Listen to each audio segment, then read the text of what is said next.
My name is Tim. I work, my company is Triplo. One of my colleagues here, John, is with me today and helped inspire this talk or this discussion. And this is a discussion. So I'm a big fan of the unconference format. Or when I go to Midcamp, it's usually, I like to attend a lot of BoFs and talk. So this is not a presentation. And I'm not here to impart all my wisdom. In fact, part of the reason I selected this topic is it's something that I'd like to learn from other people about as well, like what else you're doing. So the format I have in mind for today, I have a Google Doc and I'd like for us to jot down some notes.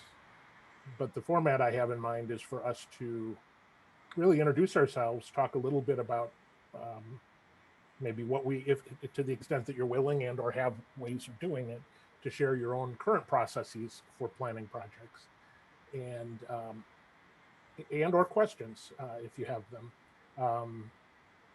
So I'll tell you a little bit about sort of my own background and how I do things to sort of set the stage for this discussion. And then I'd like to go around.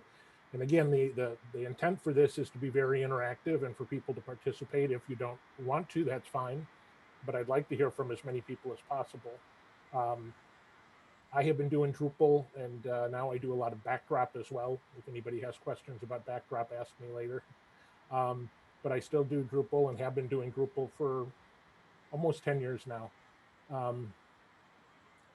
Most of that time has been either as a freelancer or working in a small shop with a small team. I have a lot of the projects I've done in the past have been just me, or I've done quite a few of those certainly early on where, you know, I would get a project, talk to the client, sort of scope things out in my head to some extent. And then just start implementing it. When you're working with yourself, the process can be a lot easier. But over the years, I have added a couple of contractors that work with me, as well as I partner with John on a lot of projects. John is a designer, and that has introduced, made the workflow a little bit more complex. For example, I'm beginning to find myself in situations where my role is primarily just a project manager. And now I've got a designer involved and I've got some contractors that I'm passing work off to. And John is even, some of the projects have come through him. And so sometimes he started conversations with the client even before me or in parallel with me, which is something I'm getting used to, where I'm not like the primary contact with the client. And so John and I, part of the impetus for this topic was John and I have been talking about like, how do we, if we're working with even a small group, we need to plan our projects a little better and we need to get better at that. And so how do we do that? And we've been experimenting with things and I'm happy to share the things that we've tried, but by no means am I here preaching that we figured it out. But I'd love to hear what other people have to say. So let's, first of all, I'd like to just hear from other people who you are and what you're looking for. And are you here with secret recipes that you can share with us, or did you come with your own questions? Anybody care to go next? I'll check in. Sure, go ahead. Mentioned me a number of times, and I met Tim during my tenure at a small Minneapolis graphic design shop that has focused for 25 years on working with nonprofits and food co-ops. And so, as you might imagine, we've generally been working with very small budgets by comparison with larger enterprise websites and things like that. And I was just sort of pulled informally into the process. We've never really properly schooled on the topic that we're talking about today. I've tried to just bring the best common sense that I might or might not have to the process. And as Tim mentioned, I've a number of the projects I've taken the lead in trying to sort out, the basic site architecture and the navigational scheme, in addition to the interface design, and that the formal parts come out of my background as a creative director and working on message development and brand identification. But as Tim has said, it's already been ad hoc. So we're learning as we go, and that's I think the impetus for this session to put our heads with some other people who have different experiences and see what we might learn. Ad hoc is definitely the word of the day for us. And I don't know that there is one secret recipe for this. Every project that we do is a little bit different. I just shared the Google Doc link in the chat. It's also in Slack, if anybody's in Slack, but it's in the Zoom chat if you want to look it up. I just threw some things in there. Gwen, were you ready to say something, or? I can go next. So I'm Gwen Daniels. My position role is a little bit different than I think most folks, because I actually work for a nonprofit. I'm the director of product development at Illinois Legal Aid Online. And so I kind of sit in the middle. I have to deal with clients in the sense that I have to work with my boss, our funders, the rest of the organization that wants me to build things. At the same time, I also manage our contract developers and designers. I don't have all the answers. I do have some things that I like to work. There are some things that I like to use, both for me and for my teams. We rely very heavily on Jira for working with the developers, and daily check-ins with the developers on Zoom. And then for me personally, I live in Todoist. It's Todoist. It's an app. It's a cloud service app. Basically, it's a very fancy to-do list. And I can just check off everything I need to get done today so that the developers can work tomorrow.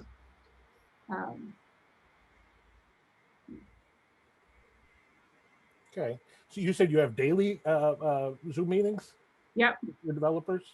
Okay. Yeah. They sometimes they last for 3 minutes, but sure.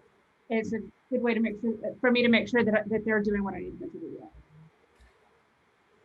So when you say daily, literally, it's like on the schedule for every day, and it might be very short or it might be long, but there's no decision each day whether or not to have it. No, it's 8:30 every morning. Great. Sure. Now, developers on staff of your nonprofit, or are they an outside firm? They're an outside firm. But they work on our website full time. So they're an extension of us. They're just not staff.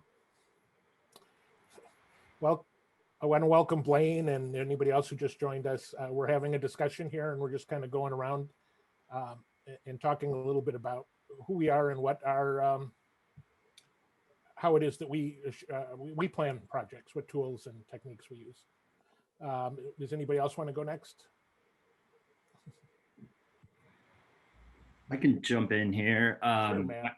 My company is Sandbox Studio, and we work for primarily for not-for-profits, higher ed, and I guess our more corporate clients are higher ed institutions and government labs, Fermilab, Argonne, kind of national labs. So we, a lot of the times on smaller projects, we're working completely in-house, and our team has a long history together. So we kind of wear multiple hats and pretty shift back and forth pretty seamlessly. But when we go out of house for specific, let's say non-Drupal projects where I need back-end development or that sort of thing, Trello is great for that. I think when there's multiple areas of focus, where I have somebody doing front end, somebody doing back end, and then I'm managing the client. I think Basecamp is our go-to traditionally for basically to minimize emails basically, Mhm. and keep the thread. But Trello's nice as far as having like a Kanban card type thing. And then I think one thing I'd like to see if anybody's done is as far as content, like generating content with clients, we're looking at moving into GitHub to create some sort of like having markdown files, Mhm. replicate the structure of the site, and then potentially having the client edit those. There's like a learning curve for the client, like a non-technical client to learn GitHub, but I think that learning curve is minimal compared Mhm. to working with Word docs and like whatever format the client is most comfortable with as far as content on a large site. So in a nutshell, that's kind of like how I'm thinking about this discussion. When you say GitHub, are you thinking of like actually using files in the repo to create content, or the wiki, or? Yeah, it's I think it's called it's almost like a read the docs, or I Okay. forget the GitHub type thing, but it's essentially Sure. setting up a skeletal site using a kind of read the docs sort of file format, and then using markdown files to populate those pages within kind of a skeletal structure. Okay, so this is a special tool GitHub has for that, right? Yeah, I could track it down in the next few minutes. Yeah, so we use read the docs for all of our internal website documentation, and Mhm. I started using it because I like to write in plain text editors and use GitHub. But now I've got most of our content team and everybody and other members of our staff are all on board they think it's cool. It's really easy for them to do the edits directly in GitHub and commit and hit the button, and it commits it and builds it out on read the docs for us. Okay. And there isn't much of a learning curve for them to do the restructured text. And are you saying you would focus on like a site section that you're like a new site section you're putting together, and essentially prototype it from a very bare bones start? I use it to basically write our documentation, that I can turn around and use that to share it with the developers, but at the same time, I can also use it with the staff who need to understand how the site works. Okay, right. For documentation. Yeah. That's how we have been using it too. But my non-technical staff did not find it difficult for them to be able to go in and make edits to it. Gwen, are you suggesting that you create documentation before you do development? It only took me 20 years to learn that. Anybody else that we haven't heard from yet want to introduce yourself and tell us a little bit about what your tools are? Sure, I can go next, unless you want to go, Blaine. I have a big mouth. Sure, my name is Lerone Walker. I'm with an agency called Bounteous. We're based out of Chicago, although I live in Delaware. And it's pretty neat being part of a company like that, because even though we are full service, meaning we have a lot of capabilities in house, our foundation really started with technology. And so from a tools perspective, we mainly live in Slack for just like day-to-day communication. And I think to cut down on a lot of the email traffic, which was newer to me. We were acquired by Bounteous a year ago from another agency in Delaware. And so seeing my daily email drop from, almost 100 to like 10 is pretty amazing. But from a organizing project standpoint and communication there, we pretty much sit in the Atlassian suite. Confluence for most of our documentation, pretty much stand by if it's not written down, it doesn't exist. So we try to document heavily and use that for knowledge sharing and teaching and all that. And then for, specific project stuff, we'll jump into Jira to assign tickets and kind of manage tasks that way. So, yeah, I have questions for everybody, but I want to let other people talk. I can go. Go. Hi, Tim. This is Blaine Cross. I work in a marketing department at the University of Minnesota. I'm part of the College of Continuing and Professional Studies, and I'm the developer there for a lot of different things. But we have clients that range all over the place. So we have some in-house ones from our own staff, and then we've taken on a project that's actually covers the entire five parts of the university, with Twin Cities, Duluth, Rochester, Morris, and Crookston, that we do for their online components. And so we've been building lots of different things. Primarily, we work in Asana. We switched over to Asana last year. Thank goodness. I've been trying to convince people to use Trello, and nobody was paying any attention to me. So, but we finally decided that Asana, after a committee process, it's a university, so that's how that works. But we got the committee to actually agree that Asana would be a good tool, and it has been. It's been fantastic for, especially now, for the last year not being in an office. It's worked really well. So I mean, it was surprisingly well. Building out an online conference site, for instance, that we did within a couple months. That involved using Asana and emails too. Many of the people who were not doing the project were kind of outside of that, but we did daily meetings for that, iterating through the process. So that worked out really well. I'm part of the university, so there's a bigger group. We use Slack for lots and lots of different things. And then there are parts of the U that use Atlassian, but unfortunately, the way the licensing went, they kind of locked a unit into using Atlassian, and then that meant everybody else in the domain has to also be part of. I don't know. Anyway, it's a weird mess with the licensing that happened. So I had to give up Trello at that point for my own stuff, because it was conflicting with how this larger university was using the product. And I know there's some units that have Trello and Jira, and they use all of that.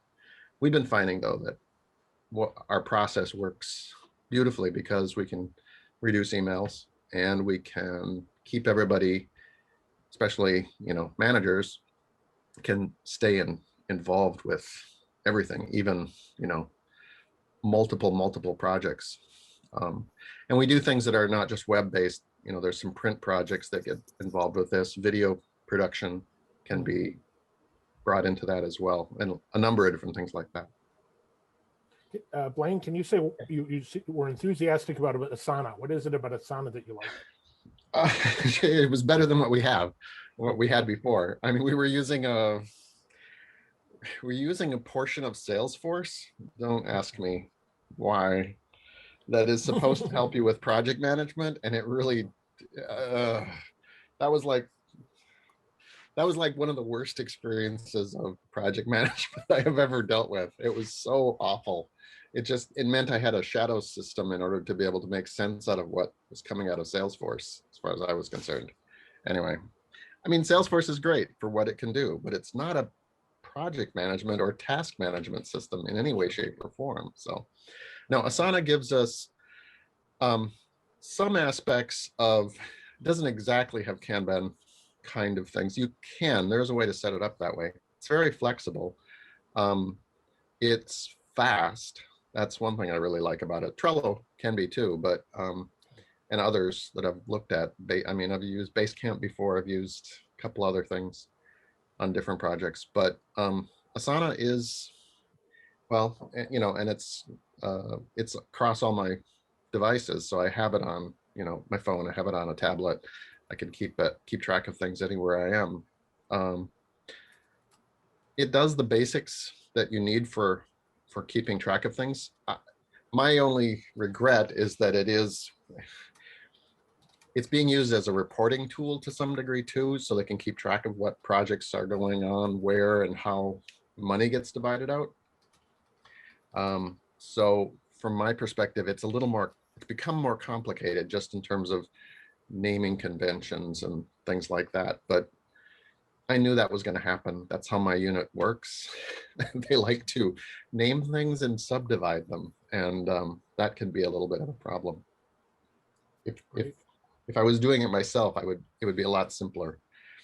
But there's 20 of us or so involved with it. So Anybody we haven't heard from yet that would care to introduce yourself and share a little bit about your process? Tony? Yeah, hi. I'm Tony. I work for a company that does real estate websites primarily, but we do some small business websites as well. I don't really have a lot to share here. I'm kind of looking for ideas. We're a pretty small team, and we all worked in the same office before the pandemic, and it was only during the pandemic that we kind of had to get a little bit farther apart. We've been using Microsoft Teams internally for communication, and we do that a little bit with clients as well. But just internally, that's been very helpful to stay connected with people now that we're not in the same place. And we use GitHub and some of the tools inside GitHub as well. But I'm mostly just looking for ideas here. So that's sorry, I don't have a whole lot to offer on that. Do you have specific questions?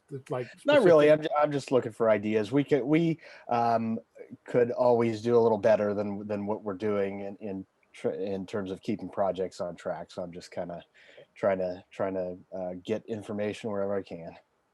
Do you, if you don't mind me asking, do you have like a project manager separate from the developer that kind of like lays out the project? We're a pretty small team, so we all kind of share pass the hats around in terms of what we do. So we don't really have a centralized way of handling that. So yeah.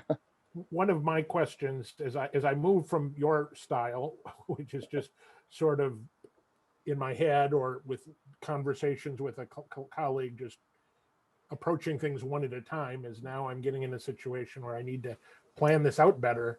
And it's like, so how do I create tickets for a whole project? Like, how fine grained should the ticket be about, like, create this field, or should it be create this content type, or should it be create a feature? And even questions like that, it's like each project I do, it seems to be a little bit different, and I'm trying to find the right mix. That happens to me as well. Each project tends to be a little bit different, and I tend to do bigger issue tickets and be very detailed in what goes into it, and I use it to take notes and keep track of things.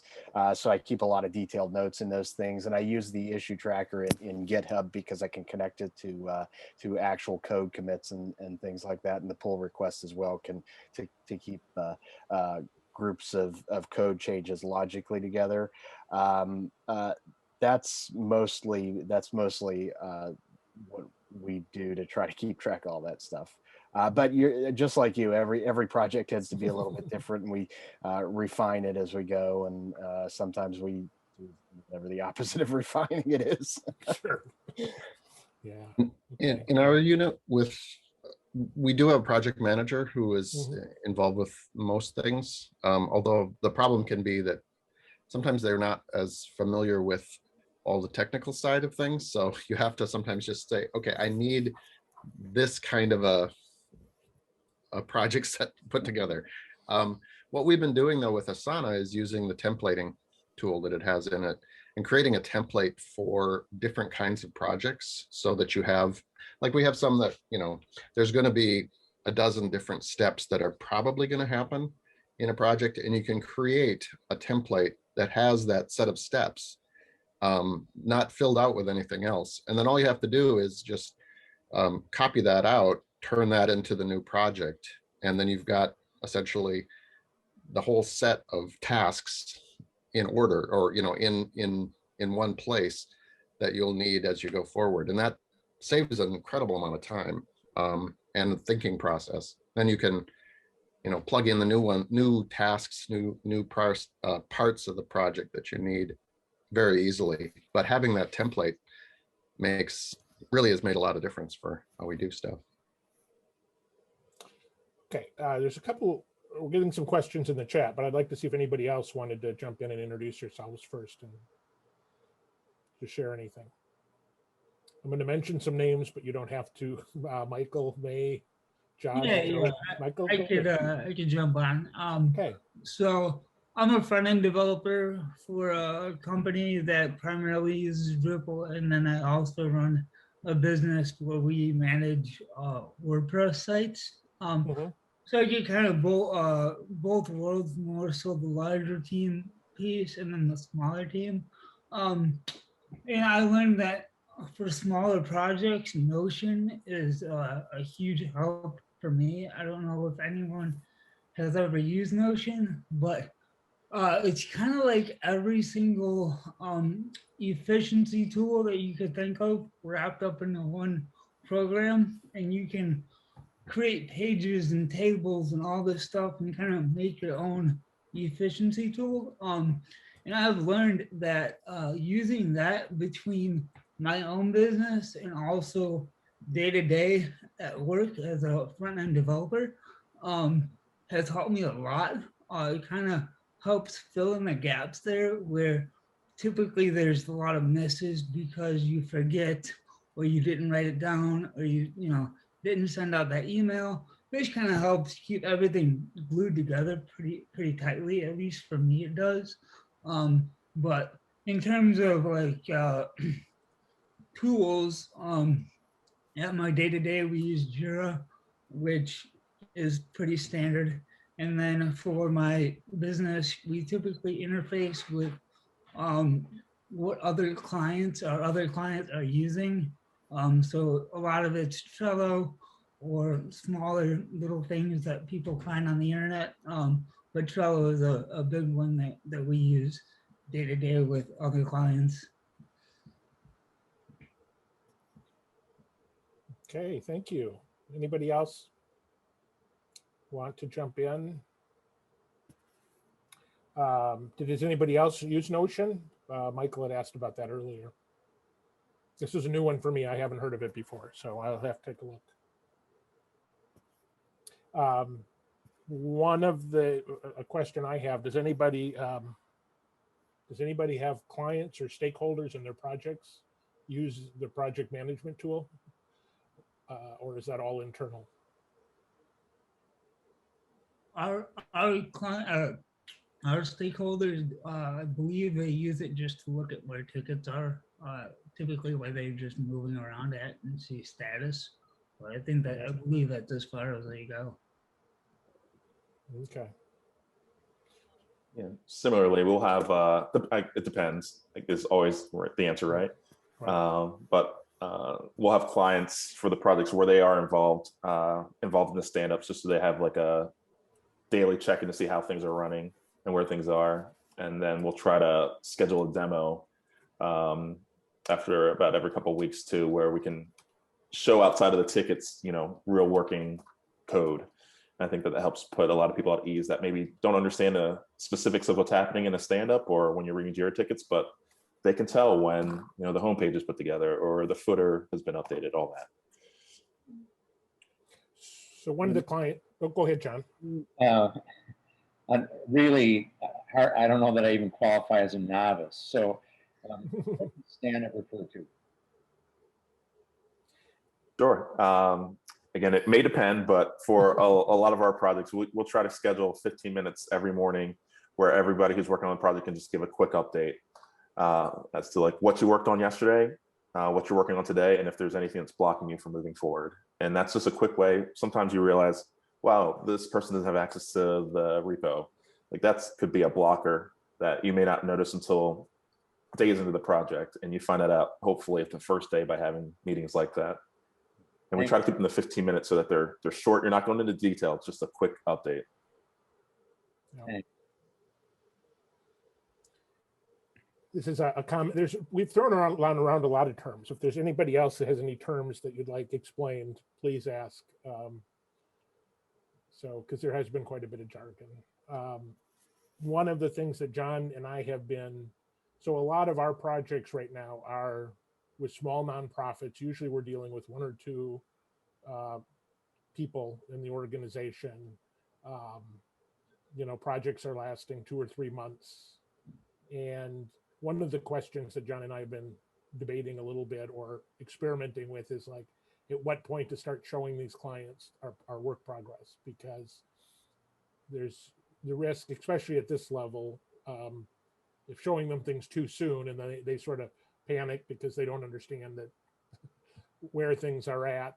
On the other hand, you don't want to wait too late in the process and not get their feedback right, because it's so.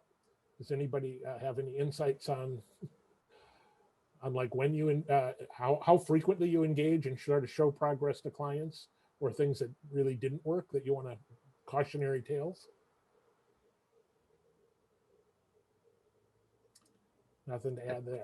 I was going to say, this is maybe related to it. Mm-hmm. Being able to prototype things really fast Mm-hmm. is crucial. I mean, I've tried a couple different things. Adobe XD actually worked Mm-hmm. really well for just showing, you know, you can copy out a chunk from an existing site and just plop it in, or you can create some, you know, components, because there's just huge libraries available. It's super easy to change colors. You can even turn it into a kind of a semi-working model, showing, you know, movement from screen to screen, things like that, and on different on different viewports. And what I found it was really good for was I could show something and say, do you mean like this? Because a lot of times you don't actually get a good spec for what it is they mean. And they had an idea in their head, and you show them a thing and they go, no, not like that. And then they'll come up with their own example, and you can see it and they can see it, and you can then incorporate things like that. So having that kind of quick turnaround, I found very, very helpful. And then I didn't have to code very much either. I don't actually have to build all the things that they don't want beforehand. So doing that has been super helpful. So, Blaine, you're not a designer, right? So you're not designing the site, or are you? Yeah, sometimes. Yeah, okay. I mean, we had a design. I had a full-time graphic designer, and she retired. So Okay. I've got another one maybe, but she doesn't do a lot of web stuff. She's more print. So I get to do some of that too. And Okay. I mean, XD is a great tool for it, because I'm not great at Photoshop, and I don't really like how Photoshop produces those kinds of things. This worked really well, and it had a great sharing feature too. So it works nicely for that. And then they can comment as well, because it has a great interface for doing comments on on an ongoing project. So it saved us a lot of time. Yeah, I use a similar tool. I use Axure, which I get AXURE to do rapid prototyping. And for me, it's really important to, when I share anything with our staff, is to preface it with, this is ugly. I'm a developer, not a designer. I'll give it to somebody else who will make it look pretty. So don't comment on things like my fonts or my color choices. We're looking at this for the functionality of is this what we meant to do? And then after the designer gets a hold of it and makes it pretty, then I can go back to them and say, and this is what it might actually look like. Do you like the aesthetics? But to make sure that I've got the requirements down, I will do the quick prototype, share it. They can comment on it similarly to the Adobe XD thing. And I can answer all the 500 questions I get from my boss. And then I can hand it over to the developers and say, this is how it should work. Not what it should look like, but this is how it should work. Right. So you're suggesting that you're doing development and then having a designer look at it afterwards. This is, I mean, I went through as a freelancer a stage where I would just sort of build things out and then make them look pretty afterwards. But now I'm working with John, and we've kind of reversed that, where he does most of the design before we build anything. And that sometimes, that has a lot of pros, but it has the con that sometimes John doesn't know how we're going to build it or what the easiest way to build it is. So his design might be more complicated than than we could have done it. And that's one of the things I'm trying to figure out in working with John. It's like, how do we balance that? Yeah, and I don't know that I have a good answer. I mean, when we did the last build, when we did our Drupal 8 update, and we did a whole complete new design, then we did the design work first. But now we're at a point where we're adding new features, and so at that point, I'm doing more the functional work first, and then when I have money for designers, I can get the design work done to make it pretty. Otherwise, I just use what I've got. And the developers know enough to keep it pretty. I think there's a third component to that, which is what I was alluding to, that we kind of struggle with, is content. Like you have the structure, you have the ideal design when people follow the rules of, word counts and like following each item in the structure of the page. We've, the most difficult thing is that the client is the developer of content for our project. They don't have a budget for us to take on writing like in a large site, let's say, or pretty much any site. Nobody has that budget in our world.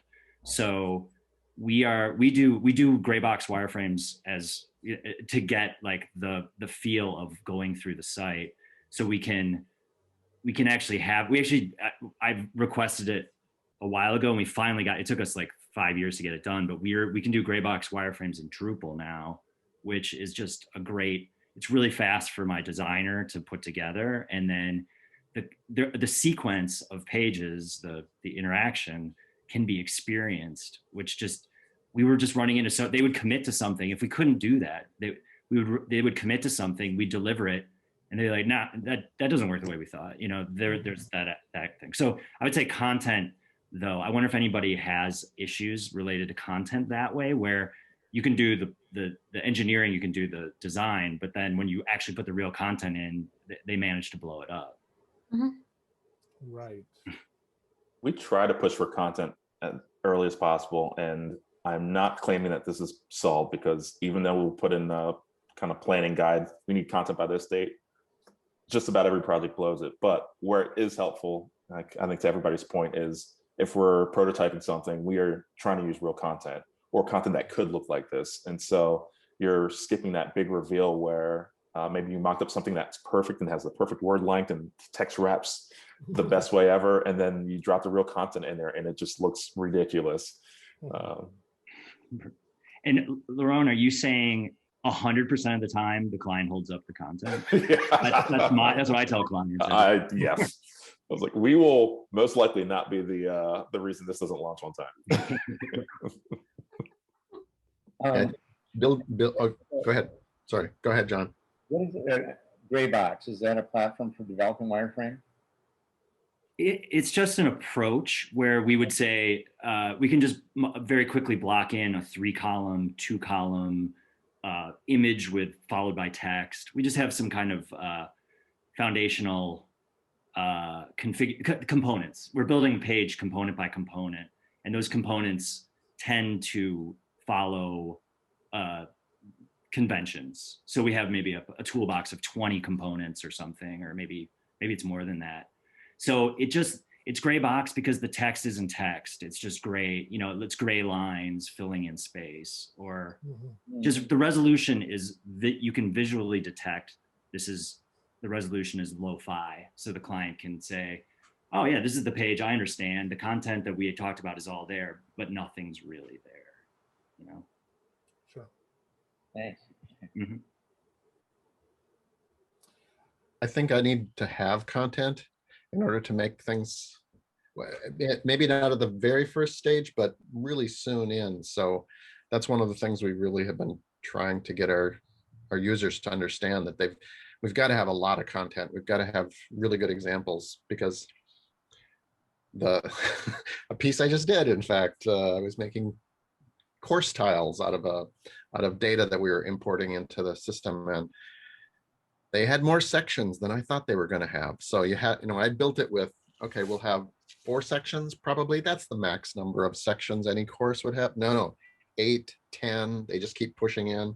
So suddenly your very careful design doesn't look like it's supposed to anymore. And figuring out how to deal with that is, when it goes live, is lots of fun. It worked. It worked out just fine. But yeah, I want to see as much real content as I possibly can early on. I don't think we've formalized this in any way, but I think in the projects where John and I have collaborated, John, I think you seem to do a pretty good job at trying to extract or create content early on for your designs, which we can then use in our, and it's not necessarily final content, but it's like at least a rough draft, right? Yeah, Is it's that fair? representative, and a number of the projects Tim and I worked on are taking existing sites and considered an update or a refresh. And I'd say as often as not, there's really not a significant restructuring or redevelopment of the navigational scheme. But there, some of them, maybe a quarter of them, are more significant. Okay. Does this end promptly at 1:45? Rowan can share how promptly. Are you going to kick us? Are you going to drop the hammer at 1:45, or how does this work? No, I mean, if we go a little over, it doesn't, the meeting won't end, but we do want to be conscious of the people coming in after us. So we should probably. Okay. So there will be the same room is reused? Yes. Okay. Well, that'll give us a hard stop once we start seeing those people show up. And there is something, there's other things at 2, right? Correct. Yep. Okay. Good. One of the things that I think John and I on each project sort of reinvent, and we'd love the magic recipe, is the whole discovery phase and figuring out what the client wants and needs. And I would say we've been fortunate, again, like updating a site, moving a Drupal 7 site to either Backdrop or Drupal 8 means that you have that existing site, and it's like, okay, what do you want the same and what do you want different? I think I might have been most strongly interested in this topic right now because John and I are probably doing our first completely new site. John, when you say this one coming up, where there's really nothing there. It's a large project, a multi-year project at a university that we're building a website for. And there's no content, there's nothing to work from. And we've already started the process a little bit, but that is really like, wow, this is going to require a little bit more planning than we're used to because we don't have that existing site to sort of start from. Anybody have tips for us?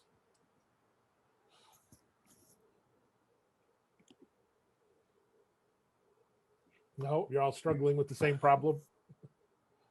I would say anything that they've got in writing around the project. If they've, in the nonprofit contest, if they've submitted a grant proposal to funding your website development or similar, make sure that anything that they've promised other people, about.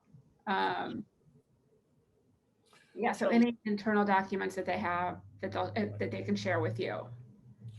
So one thing that we did in sort of the part of the discovery phase of this project that might be useful to other people, I went to a session a few years ago on writing BHAT tests for websites.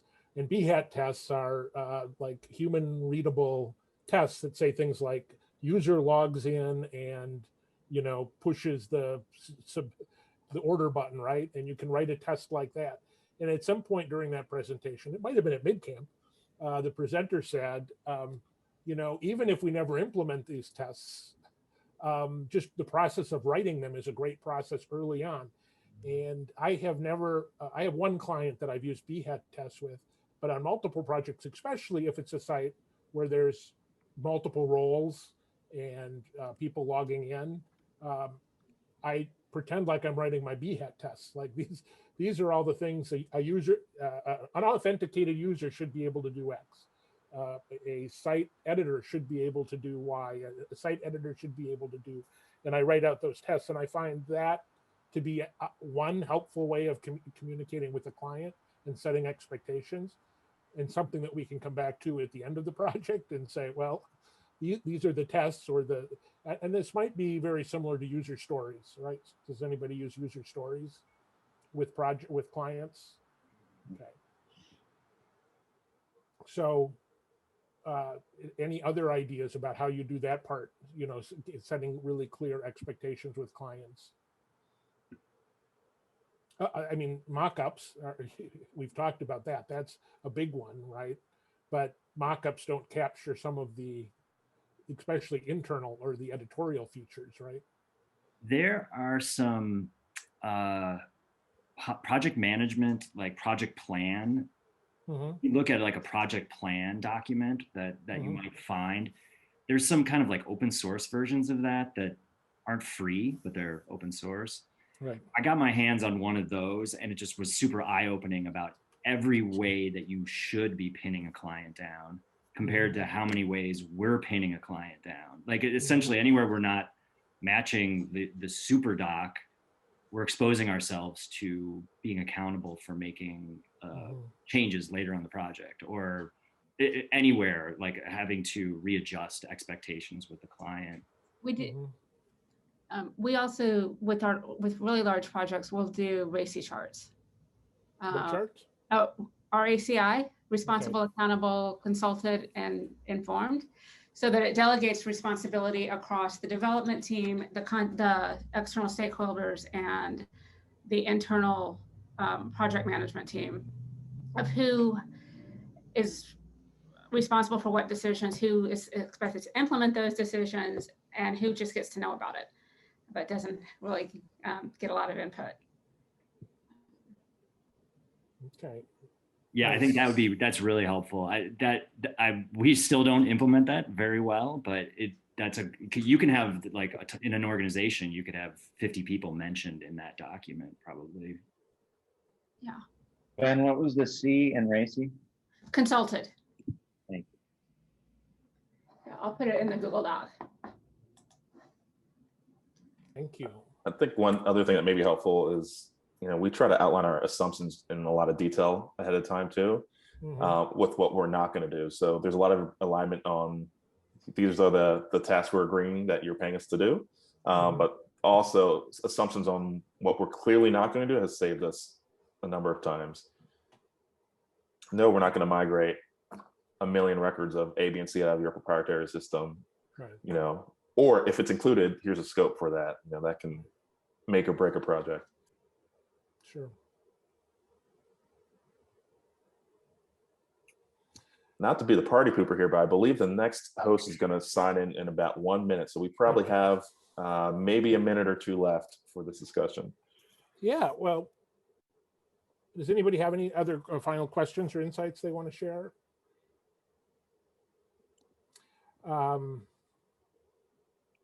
John, I hope this has been helpful to you. It's been helpful to me. Yeah, very much. Thank you, all of you. Thank you. I encourage everybody, for those of you who are new to this whole format, tomorrow is an unconference here at Midcamp, and there's going to be a lot of discussions like this. And I highly encourage you to submit things you want to talk about and learn about. A little bit like John and I did, which is to just sort of take something that like we wanted to get better at, and not come in as the experts necessarily, but something we wanted to get better at and share information and exchange. So I think the way Midcamp is doing it is that the schedule for tomorrow doesn't get built till tomorrow morning, right?